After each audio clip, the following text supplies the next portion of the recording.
support so far. It means the world to me.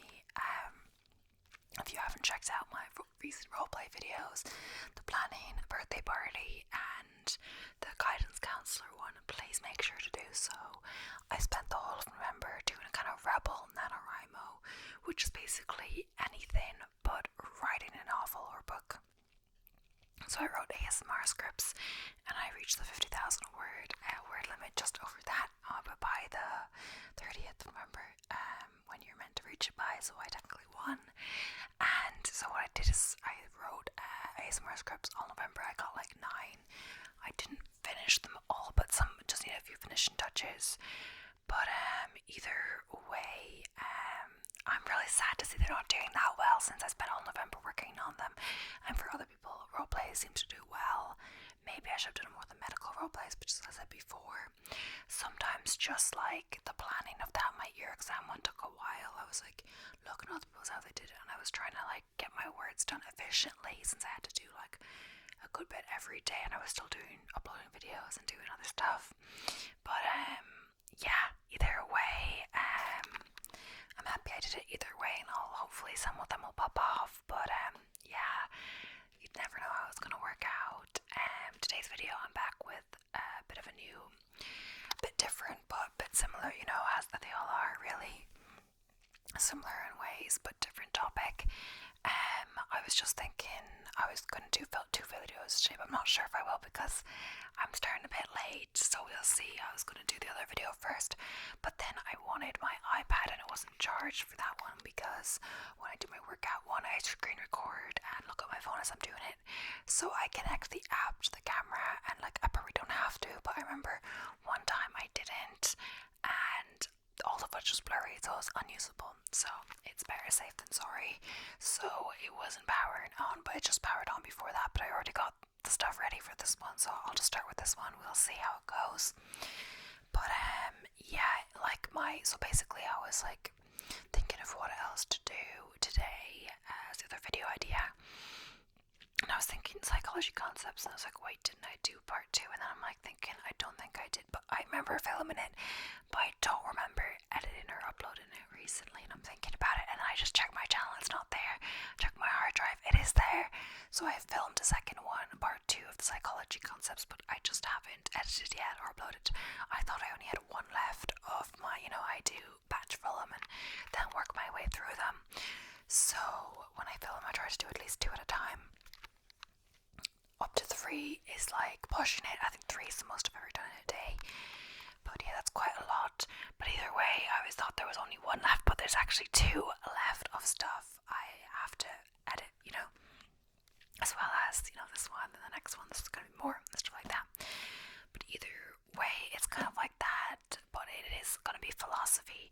And I was looking up lists online, but like for some reason it's either the list is wonky or the internet connection is being dodgy, but like it's just not loading. Oh yeah, one loaded, but either way I just thought, I might as well use this book.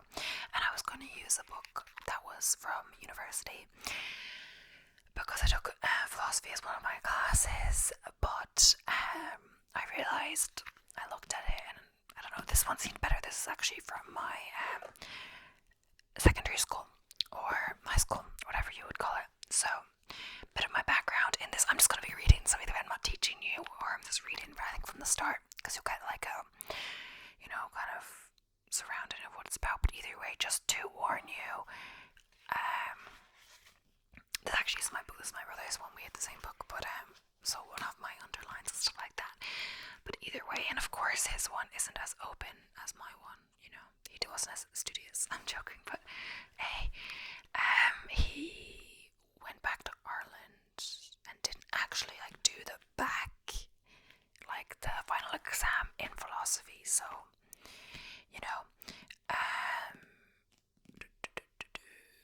and he never did, I believe, the last year in France.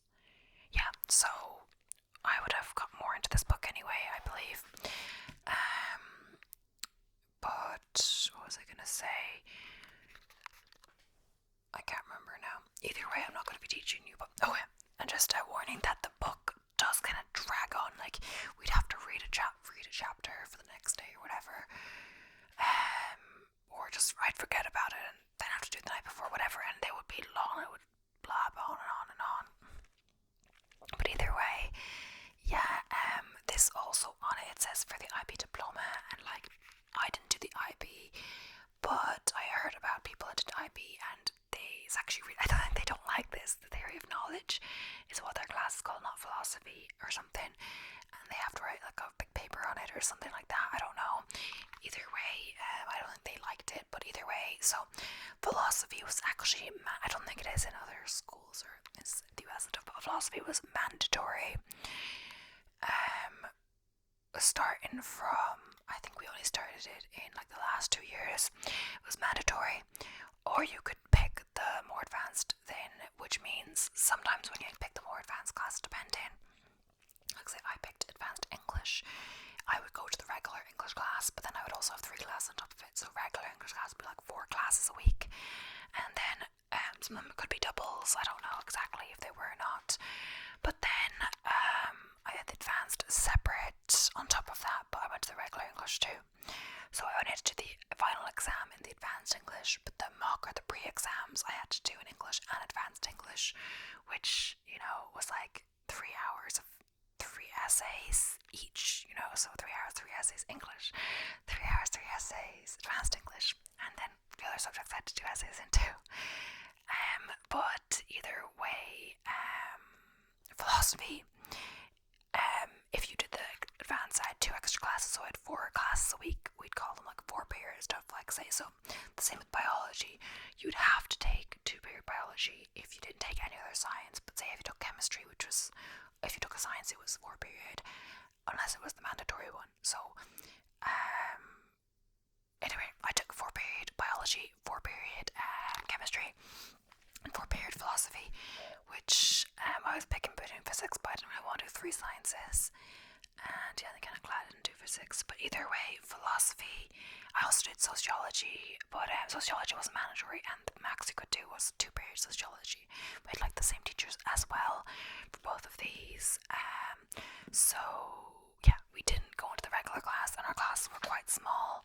I'm not sure with sociology if I was kind of like, not peer pressured, but like if I only did it because other people asked me to or not. But I remember we were on the edge. Like I think you need 5 people to do a class, and sociology, I think we were like 5. I'm not sure. We could have been 6. My brother took the same classes as me, for those at least.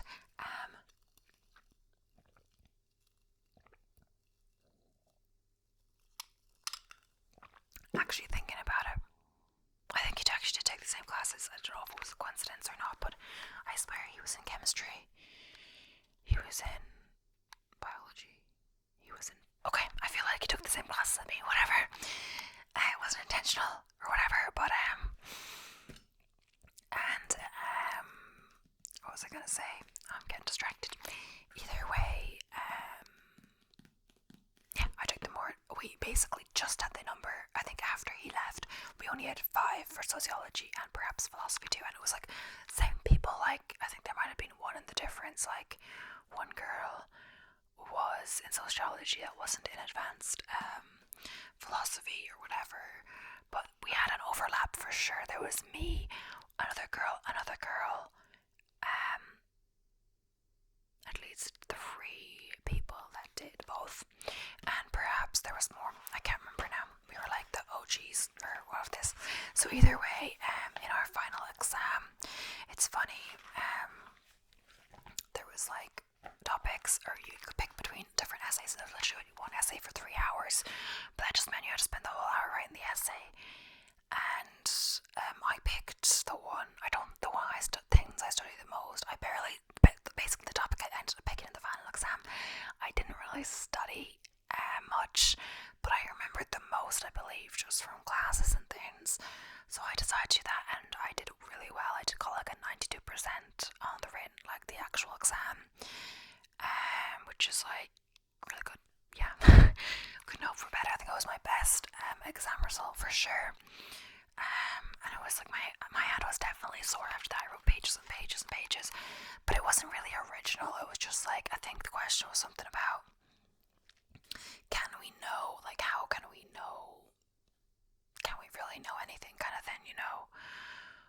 or and then I was talking about what knowledge is, or the ways that we gain knowledge and how they're fallible, but also how other things are, I don't know, it was basically how everything's fallible and stuff like that. It was basically very from the book, but you could tell I read the book or I went to those classes from that, but whatever. It did well in the end, but either way, let's get into it. I'm blabbing a lot, so I'm not going to do the down camera, I'm just going to do from here. So yeah, I don't know if we'll get much into it. It would be better to just do a snapshot of some stuff and kind of, see. But yeah, either way, I'm just gonna read from here. So yeah, introduction. We live in a strange and perplexing world. Despite the explosive growth of knowledge in recent decades, we are confronted by a bewildering array of contradictory beliefs. We are told that astronomers have made great progress in understanding the universe in which we live, yet many people still believe in astrology. Scientists claim that dinosaurs died out 65 million years ago, yet some insist that dinosaurs and human beings lived simultaneously. Apollo 11 landed on the moon in 1969, but it is rumored in some quarters that the landings were faked by NASA. A work of art is hailed as a masterpiece by some critics and dismissed as junk by others. Some people support capital punishment, while others dismiss it as a vestige of barbarism. Millions of people believe in God, yet atheists insist that God is dead. Faced with such a confusion of different opinions, how are we to make sense of things and develop a coherent picture of reality? Given your school education, you might think of knowledge as a relatively unproblematic commodity, consisting of various facts found in textbooks that have been proved to be true. But things are not as simple as that.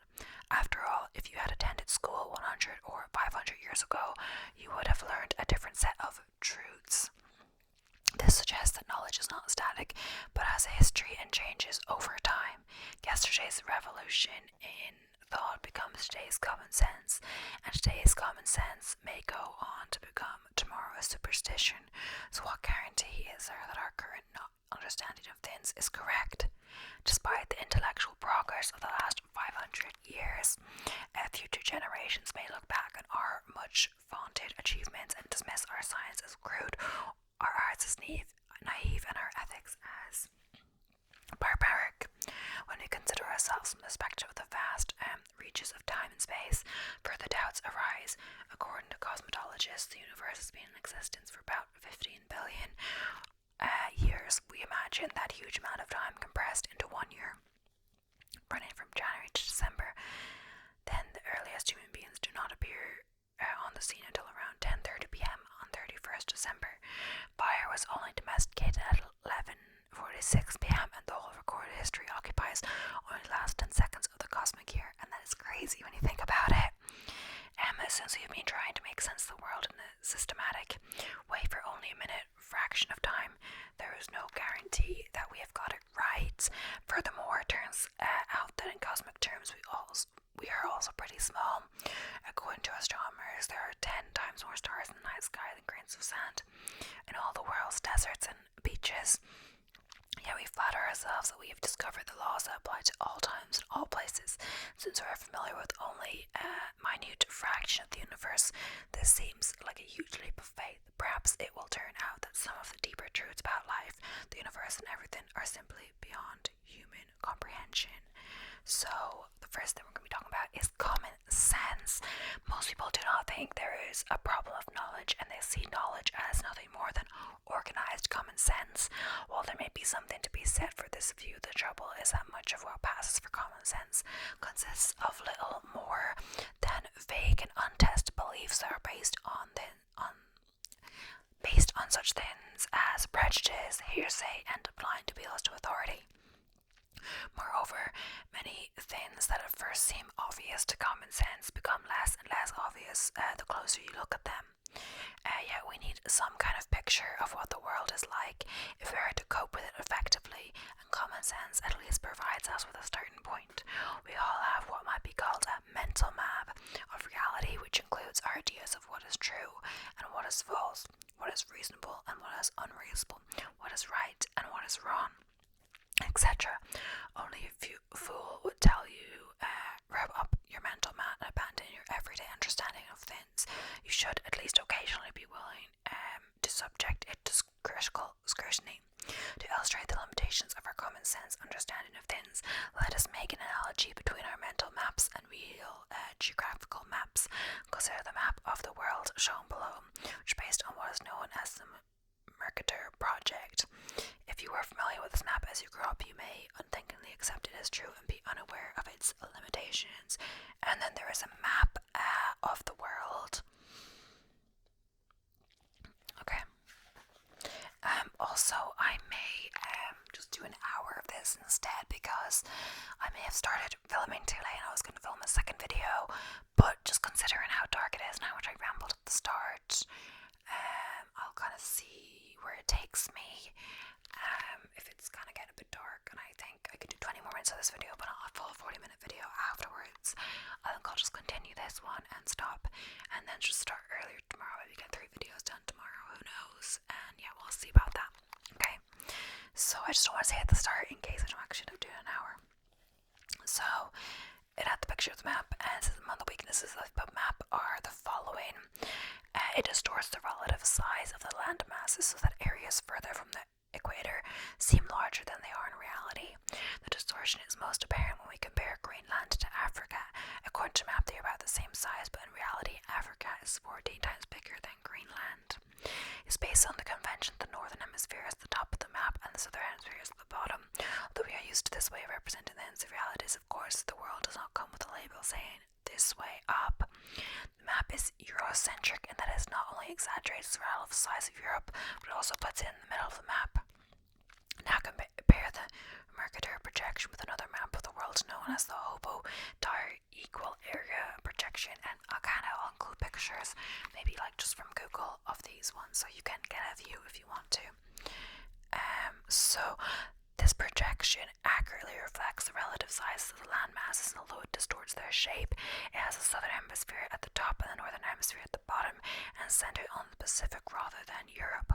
The fact that most people find the map disorientating illustrates the corrupted habitual ways of thinking have in our minds and how difficult it is to break out of them. I'm gonna sip of my coffee.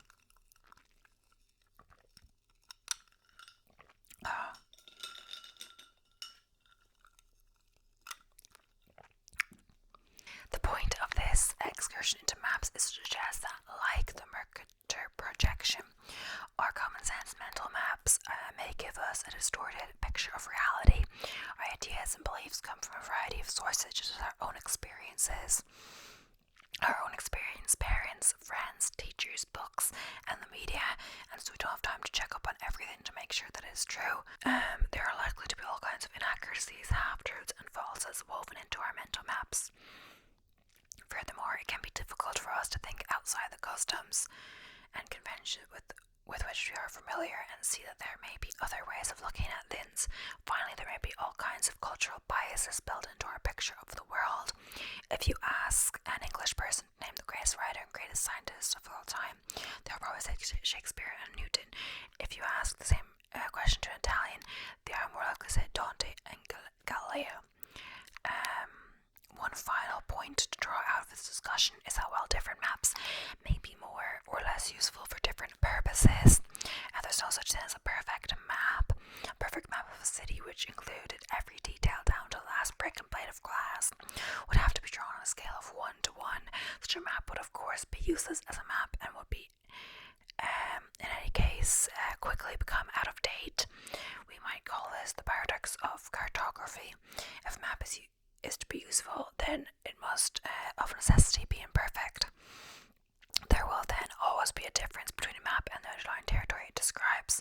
To sum up a well-known slogan that is worth keeping in mind throughout this book, the map is not the territory. And there's some questions if you want to think about it. So if you just want to, I don't know, just the activities. What relevance do you think the slogan, the map is not the territory, has to our search for knowledge? And that was kind of, stated in all of this, that, if we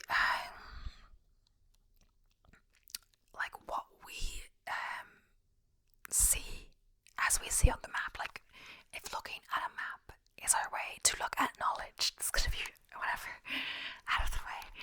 But you can see that there are, as in a map, there are biases built into it, and that applies to knowledge too. There are biases built into what's considered knowledge, like the map, like different maps. There are different truths, and different, depending on who is looking at it, who is looking at the map, it could seem weird to them, could be not aligned with their truths or what they believe to be knowledge or whatever else. That's me just spitballing. Basically what philosophy class is like, but me analysing things as well, like advanced English, just analysing things, who knows really. As long as it makes some kind of sense, it's okay. That's how it worked, and it worked out for me. Just kind of, BS your way through it a bit, but hey. So the next question, I'm not actually, writing an essay or anything, so I'm not gonna talk about this for years. Look at the painting below by the Belgian surrealist René Magritte, 1898 to 1967, called The Treason of Images, 1928 to 29. What do you think of the title of the painting? What has this got to do with our discussion? And yes, I've seen it before. Ce n'est pas un pipe, is it? I'm not exactly sure how you say it. I don't think it talks about it here. Maybe it talks about another point, but basically it's a picture of a pipe, and it's like this. It says this is not a pipe, but it's a picture or like a drawing of a pipe or painting of a pipe, and it basically means it's not a pipe. It is like a image of a pipe or a painting of a pipe. It's not physically a pipe. So obviously there could be like it's like a representation of a pipe, and in a representation like the map, like anything else, it's not a full accurate picture of it. So like there could be missing some parts of the pipe, or it may not be drawing or painted perfectly. But that's okay, because it's not meant to be that. Map is meant to be a representation. It's not meant to be a one-to-one. All of that. So just like yeah. Anyway, certainty. If there are problems with the common sense picture of the world, perhaps we should abandon our everyday understanding of things and limit ourselves to what is certain. For it has often been thought that certainty is what distinguishes knowledge from mere belief. The theory here is that when you know something, you are certain it is true, have no doubts about it, but when you merely believe it, you may think it is true, but you are not certain. At first sight, this seems reasonable enough, but when you start to look critically at the things we normally came to know, you may begin to wonder if any of them are completely certain. It says list in order the 5 things in life that you are more certain of, compare your lives with someone else's. Can you come to any agreement? I'm not really going to do that now, but yeah, it's like right off the bat, I guess because I've read this before and just in general, I know it's a bad idea. You can't just go with what are certainties, because then you kind of realize nothing is certain. It's like that phrase, is it Socrates? Wait, oh my gosh, who says it? Is it Socrates? Could be. All I know is that I know nothing, and it's a contradiction in itself, because if you know something, if all you know is that you know nothing, you still know one thing. It's all I know is that I know nothing. So yeah, derived from Plato's account of the Greek philosopher Socrates, I think, because everything from Socrates that we get is from Plato writing it down or something like that. But anyway, so at least I was right about that one. Yeah, okay, so consider, for example, the following 4 statements. I know that Neil Armstrong landed on the moon in 1969. I know that strawberries are red. I know that A is bigger than B, and B is bigger than C, then A is bigger than C. I know that murder is wrong. And so I imagine you would say that all 3 statements are true, but how do you know? You might might say that you know that Neil Armstrong landed on the moon in 1969 because you read about it in an encyclopedia. You know that strawberries are red because you can see they are red. You know that if A is bigger than B and B is bigger than C, then A is bigger than C because you can reason it out. And you know that murder is wrong because it's intuitively obvious. However, if you ask yourself whether you're 100% certain that these statements are true, doubts may begin to creep in. A quick look at each of our four ways of knowing: language, perception, reason, and emotion suggests that they cannot simply be taken at a face value. And as well with the reasoning, there are also lots of problems or like common like fallacies or mistakes when people reason things. I'm not sure if it gets to it much in this book per se, but we definitely did it in philosophy class, and I definitely have. I'm not sure if we definitely did it in philosophy class now in secondary school, but we definitely did it in college. So much of it. But I know the book upstairs that I have of that, which I know to do, was more like that. It was like literary statements, and then the conclusion. It's like and some of them don't like work out. It's like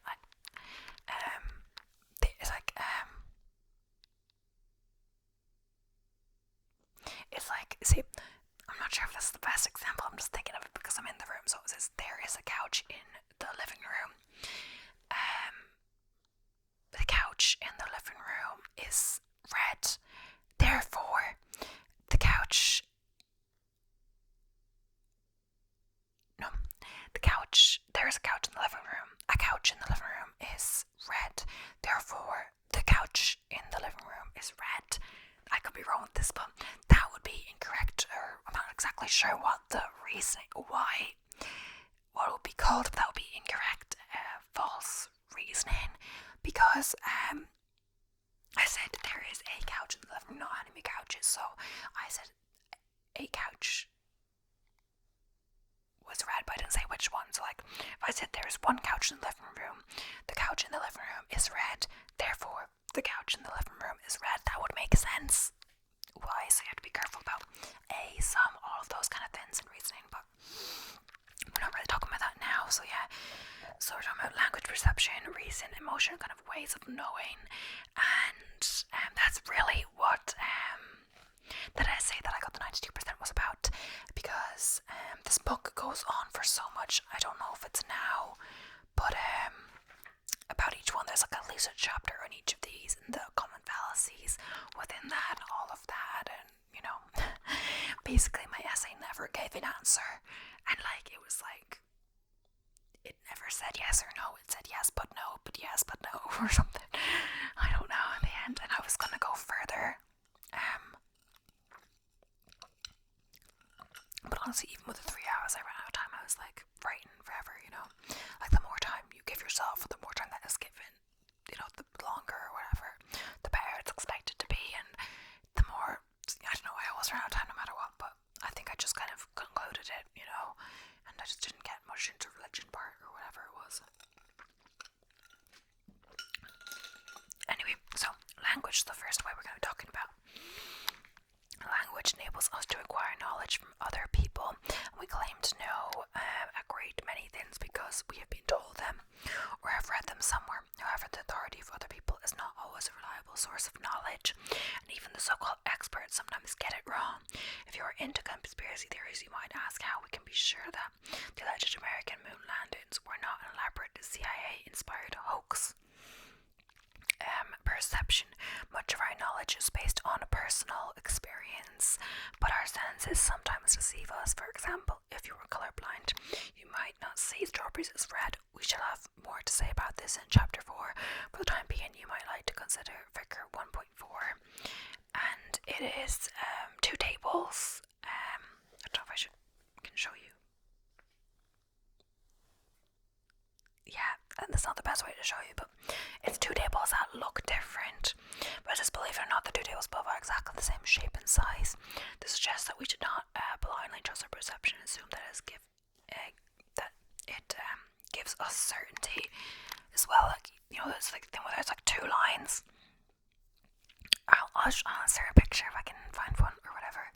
It's like, actually I can draw it myself, but yeah, it's like the lines are they're like arrows going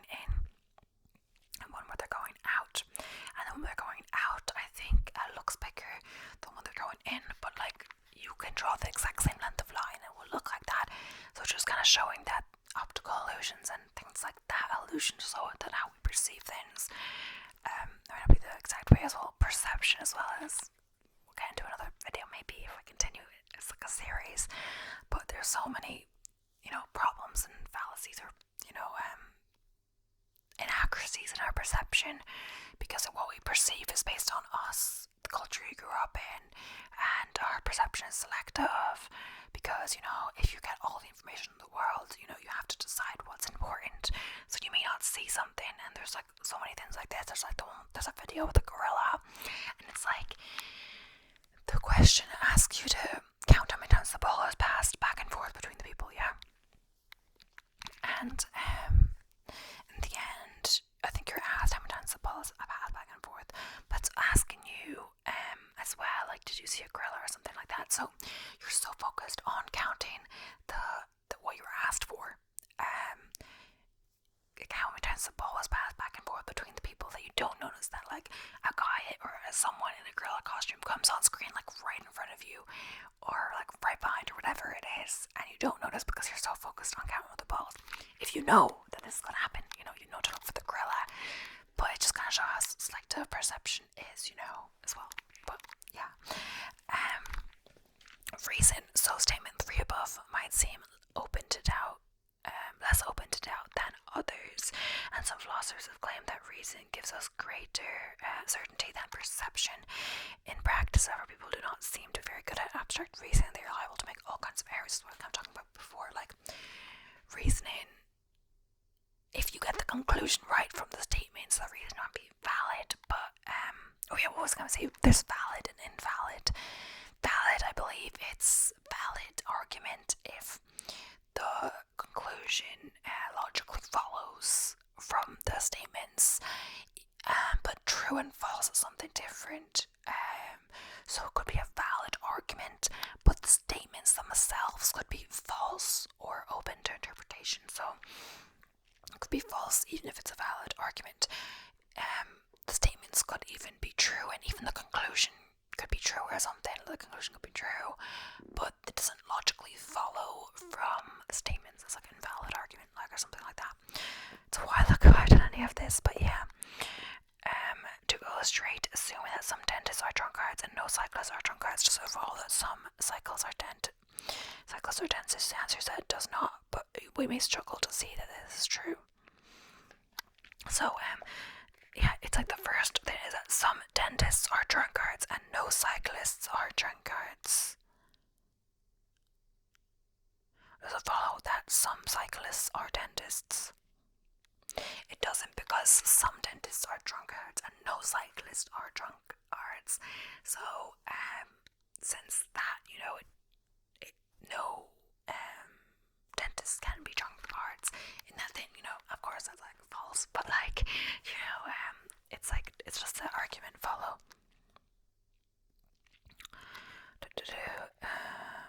Emotions. So some of the things that we claim to know strike us as intuitively obvious or are based on our gut feelings. The trouble is that what is intuitively obvious to me may not be intuitively obvious to you, and gut feelings are far from being a sure guide to the truth. You may have to consider debates about such things as abortion or capital punishment to see the extent to which people may have conflicting intuitions on important issues, and it would surely be arrogant simply to assume that my intuitions are right and yours are wrong.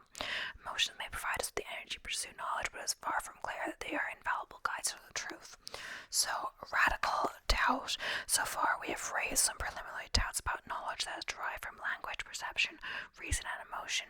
But following the French philosopher René Descartes, 1596 to 1650, there is perhaps one statement that you think is absolutely certainly, namely that I exist. Sure, that is something that cannot sensibly be doubted. I can't remember. Is it that I think I read the book, I think it was for philosophy as well. Geez, like, you don't, or maybe it was for in college. I don't know. I just know that I got fed up of philosophy, so I was advised to take in second year to take philosophy for both semesters, but I only took one semester because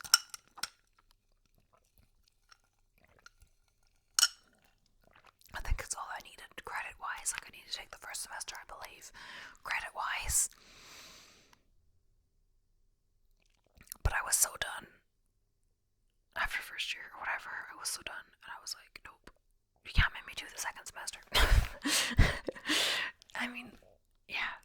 was like 1.5 years perhaps. But no, like full on, you know, out in college the semesters are like, but I also did it for 2 years in secondary school, so it was like 3.5 years, so I gave it a fair run. So, well, I've pushed, I might say that I am not even sure about that. The movie The Truman Show. Yes.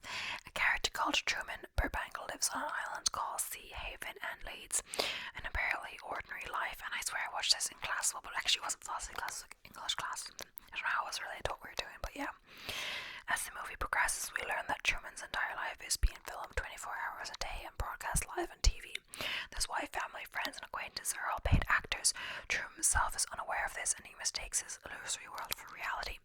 So how can you be certain that you are not living a Truman Show type life when the people around you are not simply actors? Some philosophers have even speculated that all of life might be a dream, in which might be a dream. Perhaps you will awake in a few minutes and realize that you have been having the strangest dream in which you were a creature called a human being living on a planet called Earth. Although such a radical supposition does not prove that you do not exist, it does suggest that your life might be completely different than what you thought. So the activity is, do you think it is seriously possible that you could be dreaming right now? And do you think that some areas of knowledge are more certain than others? And you know, also that's like asking you to give reasoning and stuff like that. I'm not saying the reasoning is a higher, you know, level of knowledge or area of knowledge, but just like explanation. So relativism. Sometimes people react to this lack of certainty by swinging to the opposite extreme and embracing a position known as relativism. According to relativism, there is no such thing as an absolute truth that exists in an objective way, independent of what anyone happens to believe is true. Instead, truth is relative, may be different for different individuals or for different cultures.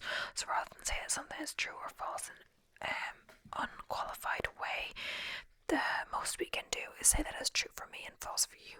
So there are no grounds for saying that one opinion is better than another. We must therefore conclude that all points of view are of equal value. So there are disputed questions in all areas of knowledge. Relativism might as for assume an attractive position rather than insist that I am right and you are wrong. It's surely more attractive to say that one and the same knowledge claim can be true for me and false for you. Despite its attractions, relativism leads to as many difficulties as equating knowledge with certainty. Consider the question of whether or not the earth is round. According to a relativist, we would have to say it is true for me and false for a member of the Flat Earth Society. But surely there is an objective fact of the matter independent of what I or anyone else may happen to think. After all, the earth cannot be both round and flat.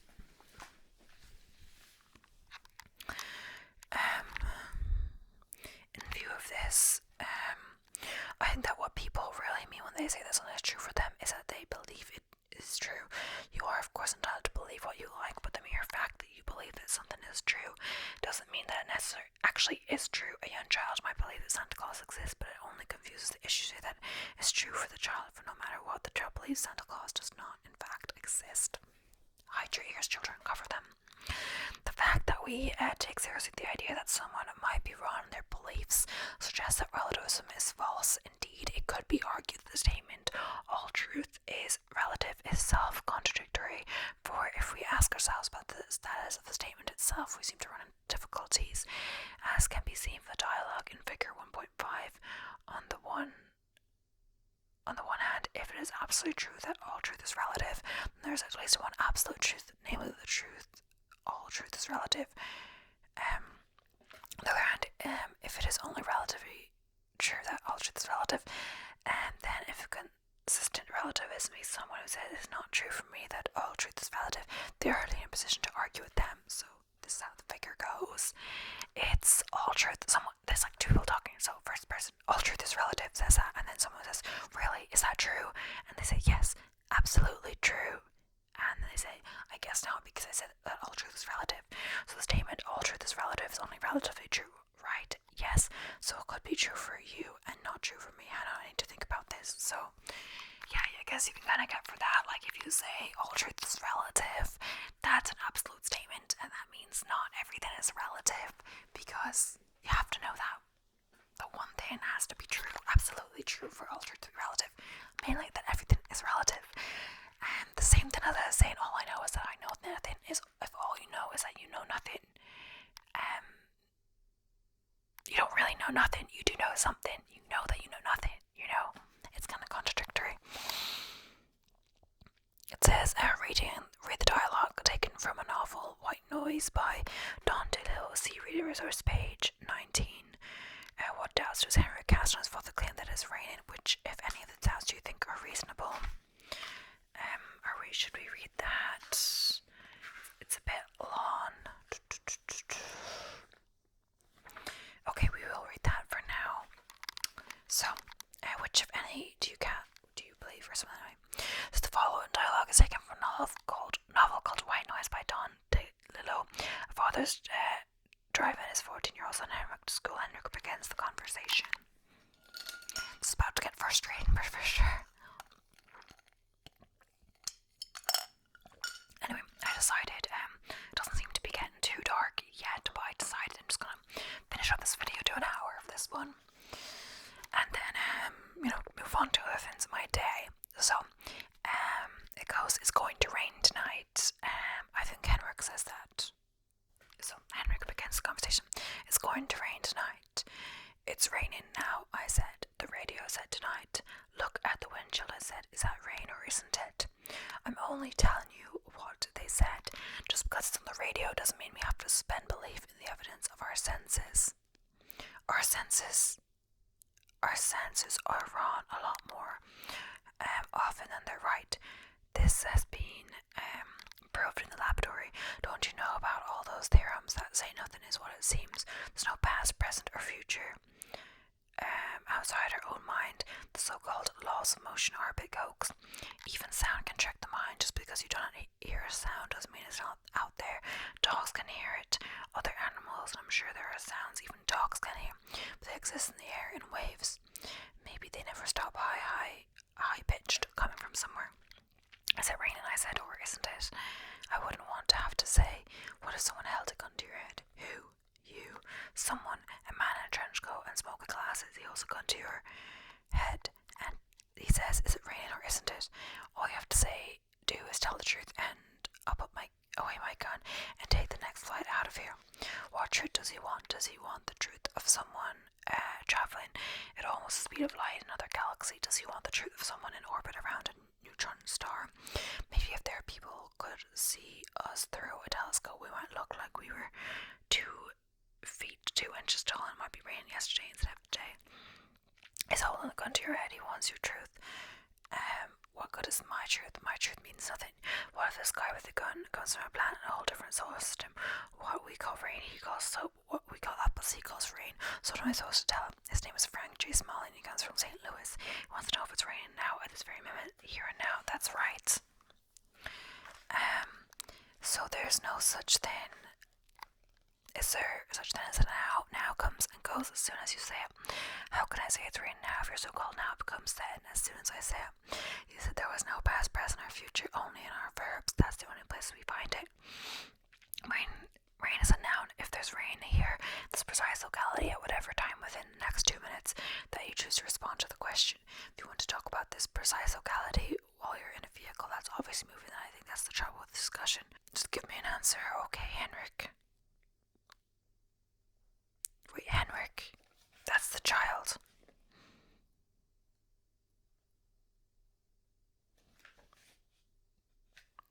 I don't know, it's confusing. But the dad must be saying that Henrik is the one who's saying all the other things, The best I can do is make a guess. Either it's raining or it isn't, I said. Exactly, that's my whole point. You'd be guessing 6 of one, half dozen of the other. But you see it's raining. You see the sun moving across the sky. But is the sun moving across the sky, or is the earth turning? I don't accept the analogy. You're so sure that's rain. How do you know it's not sulfuric acid from factories across the river? How do you know it's not fallout from a war in China? You want an answer here and now.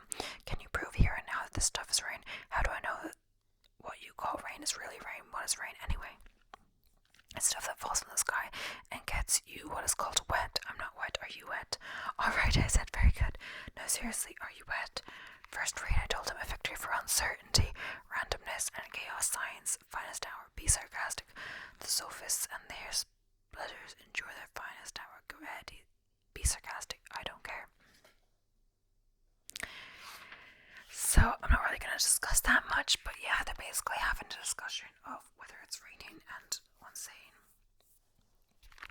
one of them is saying it's going to rain tonight, while the other is saying, it's raining right now, and they have that whole discussion about, can you, all these arguments, why, what's in front of them or what's happening outside the car, is it really raining, and the best answers you can do is guess. I couldn't make a for sure answer, but yeah. So what should we believe? We have seen that neither common sense nor certainty nor relativism can give us a quick solution to the problem of knowledge. So what should we believe? There's no simple answer to this question, and TOK, which is theory of knowledge, is in any case more concerned with how you believe something than with what you believe. Whatever you believe, you should, for example, try to support your beliefs with evidence, be able to consider and respond to criticism of your views. And by the way, I said that this is called The Theory of Knowledge's book. The whole book is literally about the theory of knowledge, so you can imagine how in depth it gets when there's 460 pages or whatever. 460 pages on literally what is knowledge, or every fallacy known to man about it. Not really, but yeah. The role of judgment, since we live in a world in which there are few black and white certainties, you probably have to rely more on judgment than proof in deciding what to believe. One important aspect of good judgment is ability to balance skepticism with open-mindedness. Take the claim that aliens have visited the Earth at some time in the past, something which opinion polls suggest is believed by around 1/3 of Americans. We should be skeptical enough to question some of the flimsy evidence that has been put forward to support this claim, but open-minded enough to allow that it is possible that technologically advanced civilization may have evolved and set in voice to our planet. We must have to then engage in the difficult task of assessing the balance of evidence and come into professional conclusion. The great marketplace of beliefs in the so-called information ages. Of course, the internet surfing around, you can quickly find websites devoted not only to a whole range of academic subjects, but also to this dizzying array of paranormal phenomena, conspiracy theories, and urban legends. Since we live in a credulous age, we should cultivate a healthy skepticism as an antidote to intellectual and financial gullibility. Am I saying that right? If you're too gullible, you will find plenty of charlatans and hucksters out there who will be only too willing to relieve you of your money. The danger of gullibility. Now, you may personally believe in some or other paranormal phenomena or conspiracy theory, and at some point it may even be shown to be true. However, no one is willing to believe everything they read on the internet, and we all have limits beyond which we conclude that a belief is absurd. Very much doubt that you would take seriously any of the following headlines from the weekly World News, which tells itself as Americans' Wallace and zany supermarket tabloid. Amazing new proof of life after death, 11th January 1999. Bathe the early cures, sick pets with the power of prayer, 13th August 1999. U.S. scientists bring mummy back to life, 27th August 1999. Washington think tanks are riddled with space aliens, 1st of October 1999. First marriage between human and space aliens still going strong, 8th of October 1999. Dog reincarnation, 5 ways to tell if your dog was human in a past life, 12th November 1999. Top sidekick warns Hitler is coming back, 21st of January 2000. Top scientist says sicko space aliens are stealing our women and turning them into prostitutes, 6th of April 2000. Your dead pet's ghost may be peeing on your carpet, 6th of May 2000. So yeah, a lot of interesting headlines in 1999 and the start of 2000. The danger of skepticism. Despite the above comments, there is also a danger in being too skeptical, for you may then close your mind to new ideas that challenge the conventional wisdom. There are many examples of ideas that were ridiculed when they first appeared, but were later shown to be true. For example, until the early 19th century, scientists dismissed the idea that stones could fall from the sky as superstition, but we now take the existence of meteorites for granted. Similarly, when Alfred Wegener, 1818 to 1930, authorities suggest the theory of continental drift in 1912. It was rejected by his contemporaries, but it was resurrected in the 1960s as part of the theory of plate tectonics. The moral of the tale is that just because an idea does not fit our current accepted theories does not necessarily mean that it's wrong. For it is always possible that it's our theories that need to be changed. Thus, if we are skeptical, the danger that is the intellectual progress will grind to a halt and knowledge stagnate. So we need to find a balance between being open to new ideas that challenge our current way of thinking, and keeping in mind that human beings are credulous animals who are sometimes willing to believe strange things on the basis of slender evidence.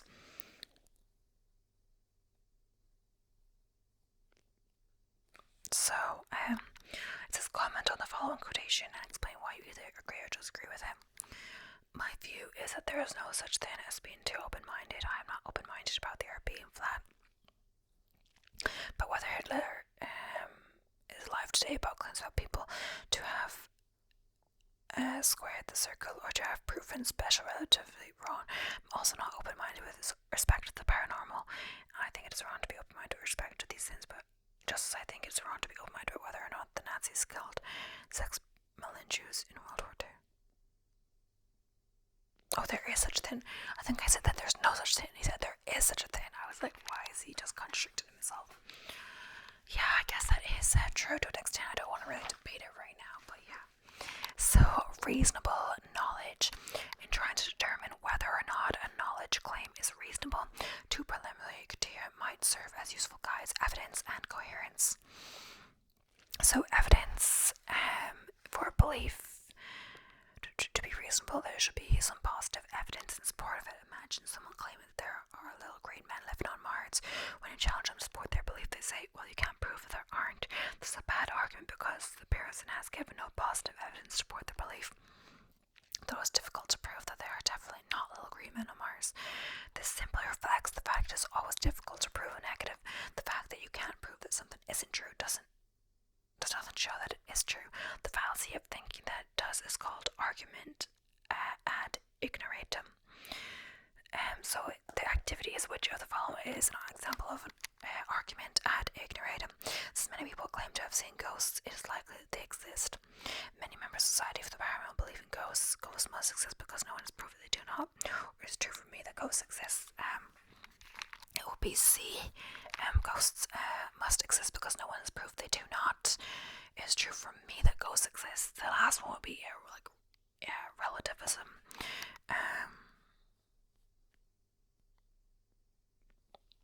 So make up 3 examples of your own to illustrate the fallacy of argument. I don't know, it could just be like, aliens must exist because, no, we already talked about aliens. Vampires must exist because no one has proved that they do not. And it's just the same thing but different things. Werewolves exist because no one's proved they do not. And witches exist because no one has proved they do not. How would you go about trying to prove that species become extinct? What has got to do with our discussion? Yeah, I guess it's just thinking about it.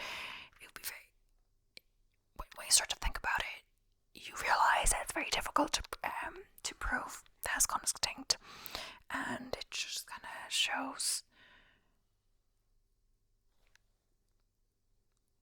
that it's difficult to prove a negative, as they were saying. We should look not only for evidence in favor of our beliefs, but also for evidence that would count against them. For according to psychologists, we have a disturbing tendency known as confirmation bias, and I think we talked about this in our psychology concepts video, to notice only evidence that supports our beliefs. For example, if you believe in astrology, you will tend to notice the times your horoscope is right and overlook the times it is wrong. To counter this tendency, you should keep a record not only of how often the horoscope is right, but also how often it is wrong.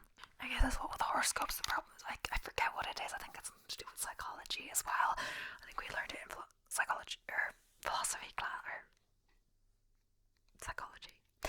It's that horoscopes as well, they are purposely vague. I don't know what it's called, but it's like Basically, it could apply to a whole range of things, so they're purposely vague, so people are like, oh, that applies to me, but like it could be applied to like everyone, you know, or something like that, like really vague, like something good will happen to you, and they're like, oh, something good happened to me, but it's like really vague on what it is, so I don't know exactly, but that's not the exact best example, but yeah.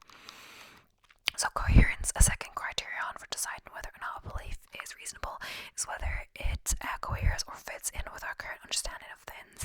Despite appearances, I don't think that this criterion contradicts what we said earlier about the need to question common sense. When it comes to examining our beliefs, our position is like that of a sailor who has to rebuild his ship while still at sea. If he dismantles the ship completely and tries to rebuild it from scratch, he will drown. His only option is to rebuild it piece by piece. So we cannot cast out on all our beliefs at the same time.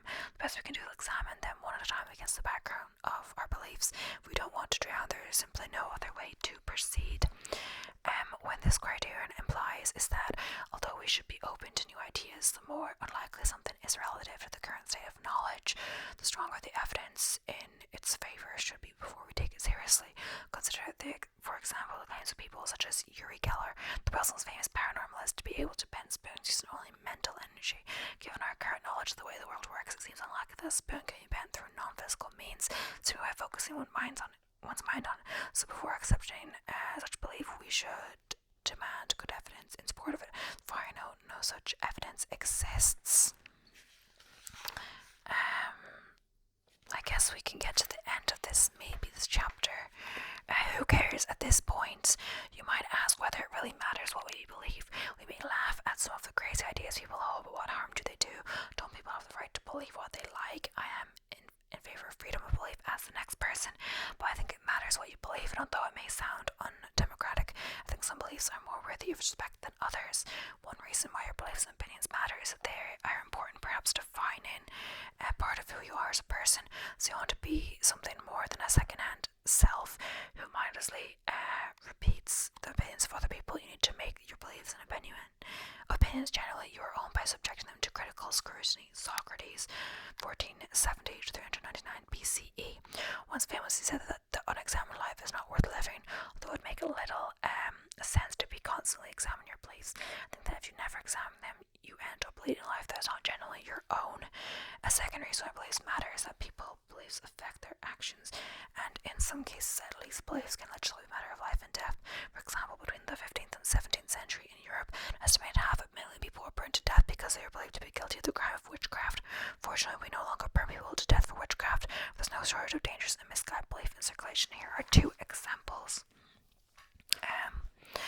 A former chief executive of Philip Morris once claimed that cigarettes are no more addictive than gummy candies, but the statistical evidence suggests that every cigarette you smoke shortens your life by about the amount of time it takes to smoke it. In 1997, the leader of an American religion called Heaven's Gate persuaded his followers that if they shed their bodies, they would be beamed on board a spaceship behind the Hale-Bopp comet and taken. Haven Gate persuaded his followers that if they shed their bodies, they would be beamed on board a spaceship behind the Hale-Bopp comet and take it to a new world. 39 people committed suicide as a result. The French philosopher Voltaire, 1694 to 1778, once said that people who believe absurdities will commit atrocities. Although most people who hold eccentric beliefs show no interest in massacring their neighbours, I think there's an element of truth in Voltaire's comment. A society in which anything goes is a fertile breeding ground for fanatics and extremists of all kinds. Some historians have preserved that the rise of Hitler in Germany was accompanied by a growing interest in various kinds of pseudoscience. The psychologist Viktor Frankl, 1905 to 1997, who was a survivor of Nazi concentration camps, sees a direct link between the two. I'm absolutely convinced the gas chambers of Auschwitz, Treblinka, and Majdanek were ultimately prepared not in some ministry or other in Berlin, but rather at the desk and in the lecture halls of nihilistic scientists and philosophers. If there is any truth in this claim, then each of us has the responsibility, at least occasionally, to take a critical look at our own beliefs and prejudices. I'm saying that so wrong, sorry. So, conclusion. At the beginning of this chapter, we saw that it's difficult to form a coherent picture of reality in the modern world. The ways the world is shaped by our history and by culture. and psychology and since in cosmic terms we have not been around very long, we may wonder if we have any privileged access to the truth. We then looked at three possible solutions to the problem of knowledge: common sense, certainty, and relativism, and we see that none of them is entirely adequate. So the problem of knowledge has no easy solution. We must use our judgment in trying to decide what to believe. I hope that at this stage we'll agree that there's a problem of knowledge and that is worth spending some time thinking about it. What we need to do is look in more detail of what we mean by the word knowledge, and this is a task for chapter 2. So the video is quite long, so I won't go to the key points or anything like that. But yeah, if you found this interesting, please let me know and I'll continue on this path. Though I'm not sure if I should for copyright reasons, because I'm just reading from a book that you would have to buy usually. But yeah, this is like a textbook, so people don't really read it for fun or light reading. But if you want, I can tell you what the book is. But either way, thank you so much for watching. I hope you enjoyed. I hope I didn't talk too fast. I did get through the whole chapter, and usually these chapters are quite long. We started on page 4 and we went up to page